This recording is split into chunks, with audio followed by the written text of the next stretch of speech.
ആലപ്പുഴ ഷനോജ് വധക്കേസിൽ 7 പ്രതികൾക്ക് ജീവപര്യന്തം. 2014 ജൂലൈ 4-നായിരുന്നു കൊലപാതകം നടന്നത്. ഒന്നാം പ്രതി പ്രശാന്ത്, രണ്ടാം പ്രതി പൊടിയൻ എന്നിവർ ചേർന്ന് ഷനോജിനെ വടിവാൾ ഉപയോഗിച്ച് വെട്ടി കൊലപ്പെടുത്തുകയായിരുന്നു.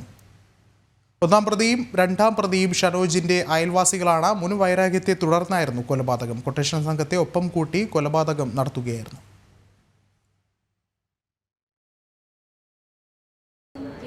ഏഴ് പേർക്കും ജീവപര്യന്തം. പിന്നെ കൂടാതെ എല്ലാവരും ഓരോ ലക്ഷം രൂപ വീതം പിഴയും അടയ്ക്കണം. ആ പിഴ തുകയിൽ 5 ലക്ഷം രൂപ കൊല്ലപ്പെട്ട സനോജിൻ്റെ മാതാപിതാക്കൾക്ക് നൽകണമെന്നാണ് ഇപ്പോൾ കോടതി വിധി ഉണ്ടായിരിക്കുന്നത്.